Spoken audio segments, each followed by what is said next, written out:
아이의 성적은 머리만으로만 결정되지 않습니다. 부모의 관심, 생활 습관, 그리고 환경까지 함께 작용하지요.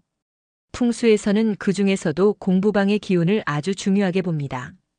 왜냐하면 공부방은 단순한 공간이 아니라 아이의 집중력과 지혜, 그리고 성취운이 머무는 자리이기 때문입니다. 그래서 책상의 위치, 방의 방향, 조명과 색상 같은 작은 요소들까지도 아이의 성적과 미래를 바꿀 수 있다는 겁니다. 오늘은 아이 성적을 좌우하는 공부방 풍수의 원리와 구체적인 방법을 함께 살펴보겠습니다. 풍수의 기본은 방위와 오행입니다. 고전 풍수서인 주역과 청호경에는 이렇게 기록되어 있습니다. 동방목기, 남방화기, 서방금기, 북방수기. 즉 동쪽은 목, 남쪽은 화, 서쪽은 금, 북쪽은 수의 기운이 머문다고 했지요. 동쪽 방은 목의 기운으로 성장과 발달을 상징합니다. 아이 성장기에 가장 좋은 자리이며 지혜와 활력을 북돋습니다. 남쪽 방은 화의 기운이 강해 열정과 창의성을 자극합니다. 예술적 재능에는 좋지만 지나치면 산만해질 수 있습니다. 서쪽 방은 금의 기운이 머물러 규율과 절제를 돕습니다. 기초를 다지고 반복 학습을 하는 아이에게 유리합니다. 북쪽 방은 수의 기운으로 차분함과 집중력을 키웁니다. 하지만 기운이 과하면 소극적이 되고 게으름이 늘 수 있습니다. 그래서 공부방으로는 동쪽이나 동남쪽이 가장 이상적이라고 보는 겁니다. 이제 책상 방향을 보겠습니다. 책상 방향은 아이의 학업운을 결정짓는 핵심이지요. 장경에는 이런 말이 있습니다. 산은 뒤를 이루고 물은 앞을 감싸야 한다. 즉, 뒤에는 든든한 산이 있고 앞은 트여야 명당이라는 뜻입니다. 이 원리를 현대적으로 해석한 것이 바로 좌실후산입니다. 앉는 자리 뒤가 든든해야 기운이 안정되고 앞은 열려야 사고가 확장된다는 원리이지요. 또 청호경에서는 명당은 넓고 물은 정겹게 감싸야 한다. 라고 했습니다. 앞은 밝고 탁 트여 있어야 하며 기운이 흐르는 통로가 필요하다는 겁니다. 이게 바로 명당수의 개념입니다. 이 원리를 공부방에 적용하면 답은 분명합니다. 아이의 책상은 반드시 뒤가 벽이나 책장으로 막혀 있어야 합니다. 그래야 심리적으로 안정되고 기운이 머물 수 있지요.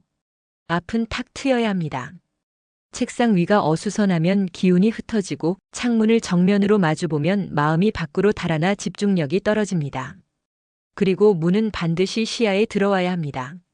사람이 뒤에서 드나드는 자리는 불안감을 키우고 집중을 방해하거든요. 결국 좌실후산과 명당수의 원리를 공부방에 적용하면 뒤는 산처럼 든든하고 앞은 들판처럼 시원해야 한다는 원칙이 나옵니다. 정리하면 피해야 할 책상 방향은 이렇습니다. 첫째, 문을 등지는 자리. 불안하고 집중이 흐트러집니다. 둘째, 창문을 정면으로 마주보는 자리. 기운이 빠져나가고 마음이 산만해집니다. 셋째, 방 한가운데 놓인 책상. 사방에서 기운이 몰려 안정이 사라집니다. 풍수에서는 이를 허허실실이라 하여 길하지 않다고 봅니다. 그렇다면 좋은 방향은 어디일까요? 앉았을 때 문이 보이는 자리. 심리적으로 안정되고 외부 기운을 미리 감지할 수 있습니다. 벽을 등지고 앉는 자리도 좋습니다. 뒤가 막히면 기운이 머물고 집중이 잘 되거든요. 마치 산이 뒤를 받쳐주는 형국과 같습니다. 동쪽을 바라보는 자리 역시 좋습니다. 해가 떠오르는 동쪽은 목의 기운으로 지혜와 성장을 돕습니다. 만약 동쪽을 향하지 못한다면 책상 위에 작은 화분이나 녹색 소품을 두어 보완하면 됩니다. 그리고 남동쪽도 길한 방향입니다. 목과 화가 만나 창의성과 추진력을 동시에 키워줍니다. 아이 성향에 맞춰 책상 방향을 조정할 수도 있습니다. 산만한 아이는 북쪽이나 동북쪽을 바라보게 하세요. 수의 기운이 차분하게 만들어줍니다. 소극적인 아이는 남쪽이나 동남쪽이 좋습니다.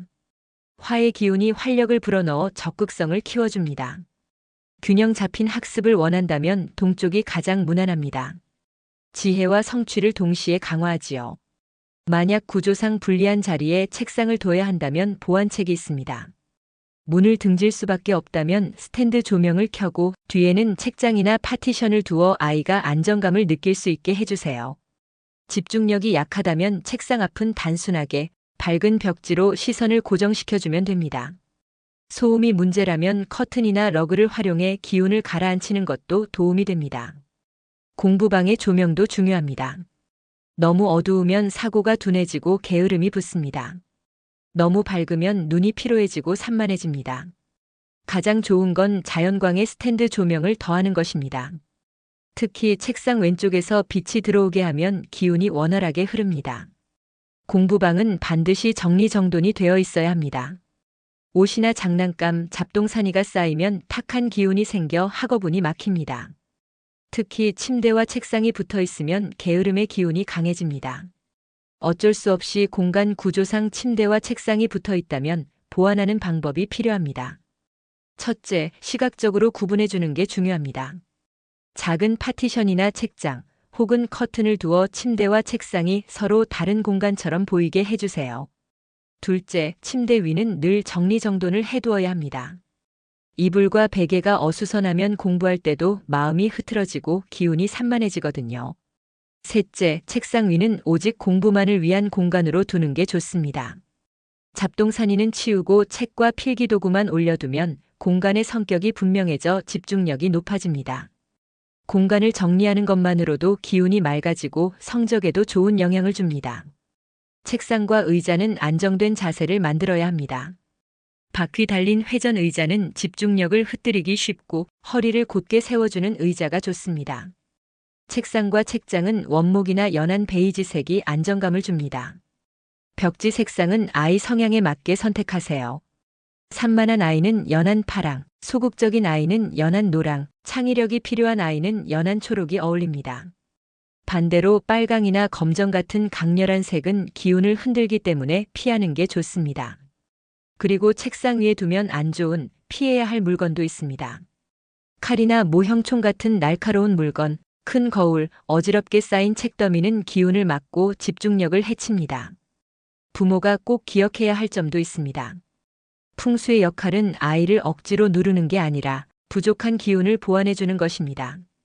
활발한 아이는 차분한 배치로 안정감을 주고 소극적인 아이는 밝고 활기찬 소품으로 기운을 북돋아주세요.